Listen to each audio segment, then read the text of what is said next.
ஏன் ஆண்கள் சக்தி நிறைந்தவர்களாகவும் பலம் நிறைந்தவர்களாகவும் சத்து நிறைந்தவர்களாகவும் வல்லமையானவர்களாக இருக்கணும் அப்படிங்கிறத குறித்து நம்ம படிச்சுட்டு வரோம். வல்லமையானவங்க என்ன செய்வாங்க, சத்து நிறைஞ்சவன் என்ன செய்வான்? ஒரு வசனத்தை நம்ம படிக்கலாம். 2 தீமோத்தேயு 2ஆம் அதிகாரம் 2ஆம் வசனத்தில், அநேக சாட்சிகளுக்கு முன்பாக நீ என்னிடத்தில் கேட்டவைகளை மற்றவர்களுக்கு போதிக்கத்தக்க உண்மையுள்ள மனுஷர்களிடத்தில் ஒப்புவி. இந்த இடத்துல பவுல் ஒரு காரியத்தை திமோத்தி அப்படிங்கிற தன்னுடைய மாணவனிடத்துல சொல்றார். இதை கவனிச்சு கேளுங்க. மனித தன்மை என்ன தெரியுமா? ஒரு ஆம்பளைனா அவன் என்ன செய்யணும்? ஒரு ஆண் அப்படிங்கும்போது அந்த ஆண் ஒரு கம்யூனிட்டி, ஒரு சமுதாயத்தை உருவாக்குகிற ஒரு ஆணா இருக்கணும். அவன் தான் ஆண். அப்படிப்பட்ட ஒரு மனிதனாய் பவுல் இருந்தார். ஒரு சமுதாயத்தை உருவாக்கினார். அவர் சும்மா கல்யாணம் பண்ணி குழந்தை பெற்று வீடு கட்டி காரு வாங்கி குழந்தைகள்லாம் கல்யாணம் பண்ணிட்டு வயிறு வளர்த்திக்கிட்டு என் வேலை முடிஞ்சிருச்சு, நான் எல்லாத்தையும் செஞ்சுட்டேனாக்கும் அப்படின்னு சொல்கிற ஆண்கள் அவங்க தகுதிக்கு ரொம்ப கீழே வாழ்கிற ஆண்கள்னு இந்த வசனம் சொல்லுது. ஒரு ஆண்னா அவன் ஒரு சமுதாயத்தை உருவாக்குறவனாக இருக்கணும். அவன் தான் அவர் ஆம்பளை. பவுல் அப்படிப்பட்ட ஒரு ஆணாக இருந்தார். அவர் சொல்கிறாரு, தீமோத்தேயு அப்படிங்கிற ஒரு மாணவனை பார்த்து சொல்கிறாரு, தம்பி, நீ என்கிட்ட கேட்டு கற்றுக்கொண்டதை எல்லாத்தையும் நீ என்ன செய்யணும்?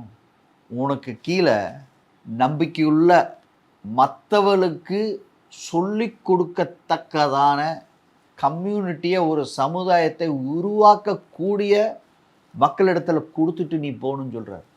இப்போ இதில் கொஞ்சம் ஆழமாக கவனிக்க வேண்டியது ரொம்ப முக்கியம். ஏன்னா பவுல் தீமோத்திகிட்ட சொல்லலை. தீமோத்தி கீழே 4 ஜெனரேஷனை பற்றி பேசிகிட்டு இருக்கார் அவர். இன்றைக்கி அநேகர் ஒரு குடும்பத்தை மெயின்டைன் பண்ணவே அவனுக்கு நாக்கு தள்ளு போகுது. அவங்க திணறானுங்க ஒரு குடும்பத்தை மெயின்டைன் பண்ணவே.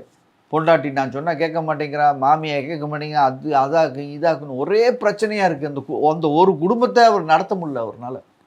பவுல் ஒரு சமுதாயத்தை நடத்துகிறாரு.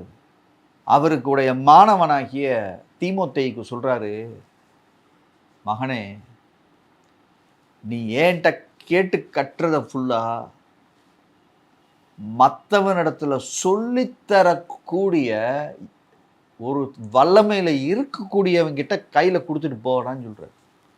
அப்போ பவுல் பேச்சு பாருங்க, 4 தலைமுறைக்கு காரியத்தை பேசிகிட்டு இருக்காரு.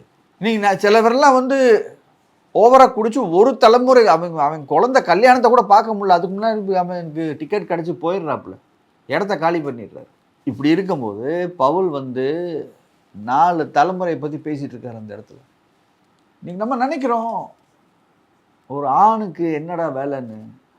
நீ நிறைய ஆண்கள் இந்த புத்தகத்தை படிக்காத பாவத்தினால அவங்க என்ன செய்யணுமோ அதை செய்யாமல் என்ன செஞ்சாங்களோ அதை உழப்பி எடுத்து அதில் குழப்பத்தையும் உழப்பத்தையும் கொண்டு அவங்களால அவங்களுக்கும் பிரயோஜனம் இல்லை, யாருக்கும் பிரயோஜனம் இல்லை. அவன் போன பிறகு 4 பேர் சபிக்கிற மாதிரி இன்றைக்கி வாழ்ந்துக்கிட்டு இருக்காங்க நிறைய ஆண்கள்.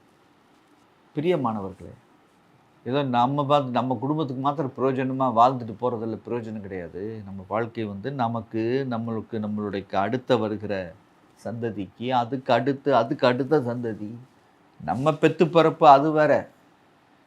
நம்ம சமுதாயத்தையே மாற்றி, ஒரு ஊரையே மாற்றி, ஒரு நாட்டையே மாற்றி, எண்ட்ஸ் ஆஃப் தி எர்த்துன்னு சொல்லியிருக்கு பைபிளில்.